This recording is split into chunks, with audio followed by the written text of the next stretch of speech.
Hello everybody, welcome to another Glass of Bubbly video with myself, Christopher and Oliver. We're going to look at a very common question and something open to great debate is the kind of best glasses, best wine glasses for all the different styles of wine. Today we're going to look at champagne and we've got four different styles of glasses here. We've got the kind of common flute glass, we've got the coupe, we've got the white wine glass as well, and then we've got a big bold kind of glass, quite a large glass from Lehman.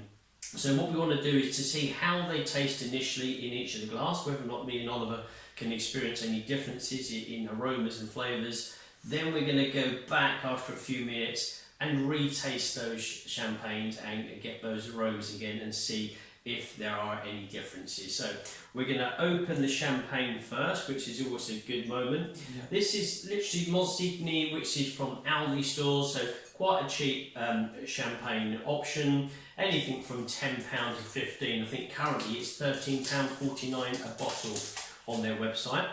So we're going to pop open the bubbly and we're going to start pouring. So here we go. Boom. Right then. So what glass are we starting with first? Well, what I'm going to do is I'm going to pour. Very good. So do we pour them into the first four? Do you think, or do you think we should pour each one? I think each one. Each one. Yeah. Let's start with the flute. Everybody likes the flute.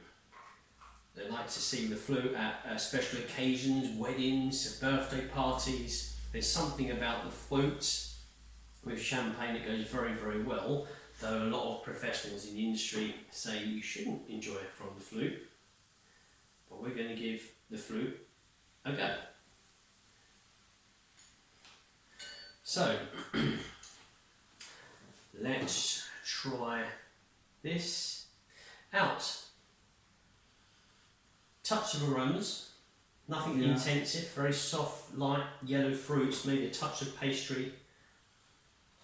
Yeah, butter croissant. Butter croissant, but not overly expressive. And when you give the flavours a go,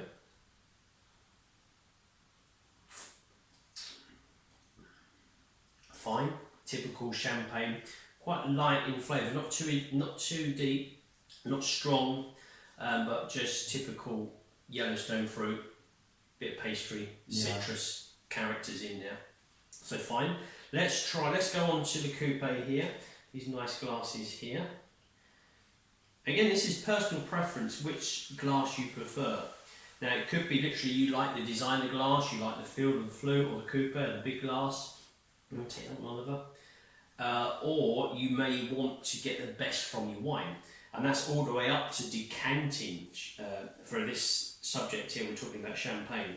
To decanting your champagne. Some people do that as well. Though my personal opinion is the likes of a decanter such as this, a glass with a very big bowl acts the same as a decanter.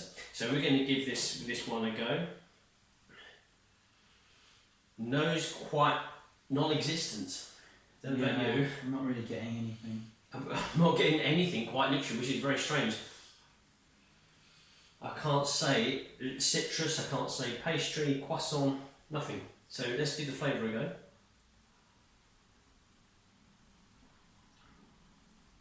go. The flavour's fine, similar to the first tasting really. We've got the yellow fruits, we've got the pastry elements, the croissant element, very similar. Bit of citrus, bit of squeeze of citrus in there as well. So let's give it another go here, and let's do the white wine glass. So the white wine glass, there's one, and here's the second one.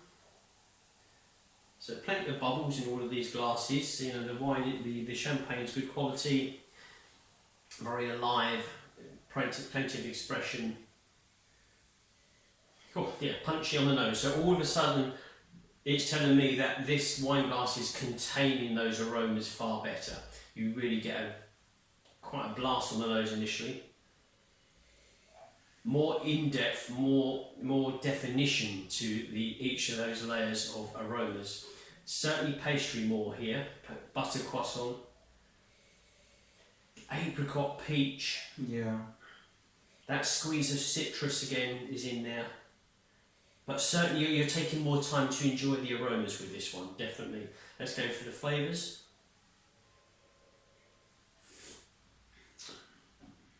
Fine flavours. A little bit of loss of bubbles on this one, I don't know about you. Compared to these two glasses here, the bubbles have kind of faded away quickly. But the flavours again are very similar. We've got those yellow fruits, we've got the citrus, and we've got the buttered croissant.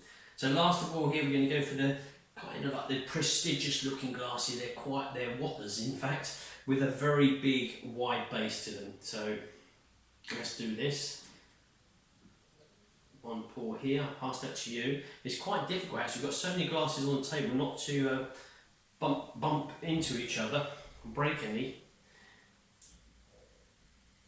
And let's try this last one here. And we're going to try this. Look at those bubbles in the glass there. Plenty of bubbles. You're getting a better visual on the colour as well, which is another important thing for people that enjoy their wines, especially when they're judging wines and such. They like to look at the colour. Lovely colour in the glass here. Bubbles still around. Let's go for the nose. Again, you've got a very deep expression of aromas. Far better than the flute and the coupe. On par-ish with the white wine glass here, but better. There's again even further layers. You really get an expression of the croissant, the pastry, the biscuits coming through. It's actually quite a good champagne for £13.50 from Aldi. It's not too bad. Citrus, yellow fruits, apricot mostly. Floral notes in there. I'm getting nice floral, yellow floral notes. I'm going to go for the flavours.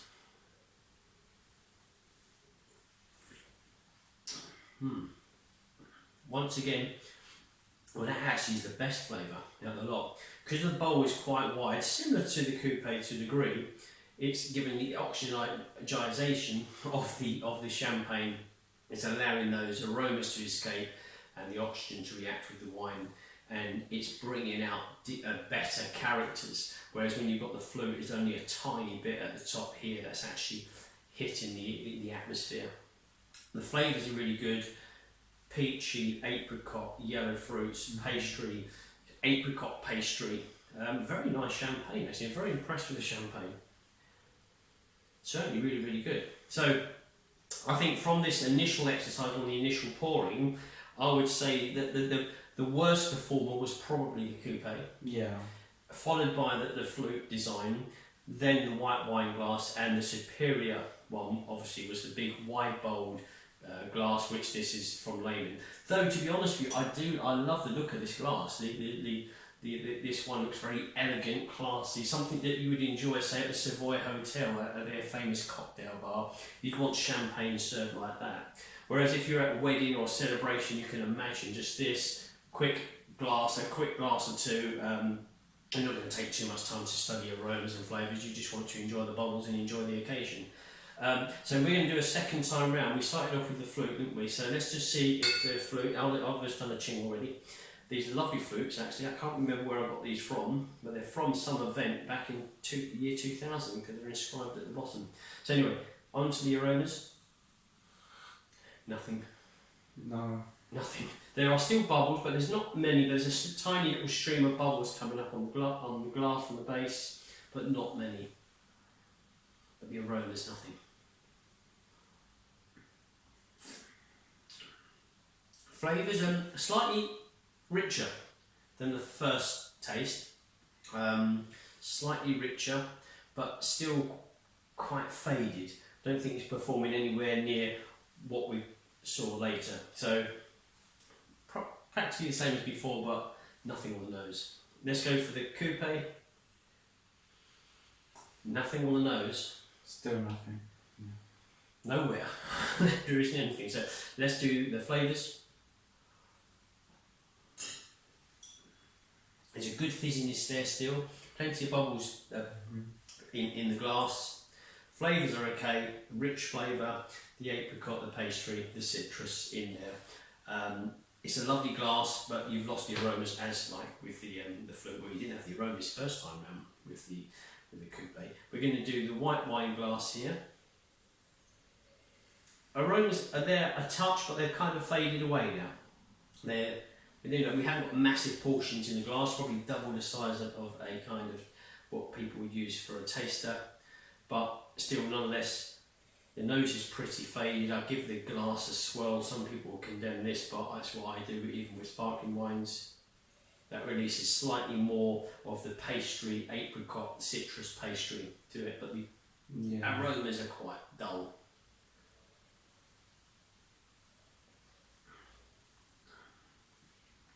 Fruity, yellow fruity wine, touch of floral, touch of pastry. Nothing amazing, because I know what we've had in this glass here. So for me, this is a top performer. Let's just see what it's like after having 2, 3, 4 minutes standing in the glass, which some people will do with decanting. Some people maybe decant for 10, 20, 30, 40 minutes, an hour before. But with this is about 4 or 5 minutes of a wide bowl in this glass, and let's give it a second go. The nose is still quite strong. The bubbles are still there, but we've got very, very fine streams of bubbles.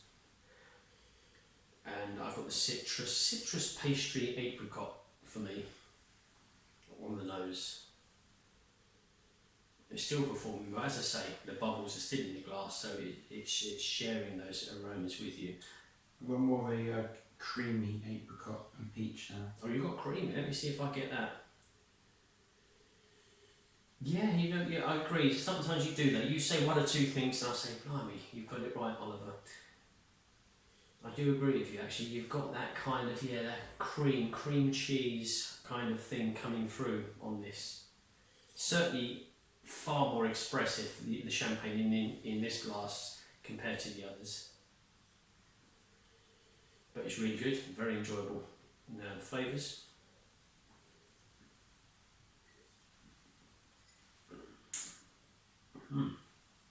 As intensive as before, fresh, fruity, floral notes. You've got the side bit of citrus pastry.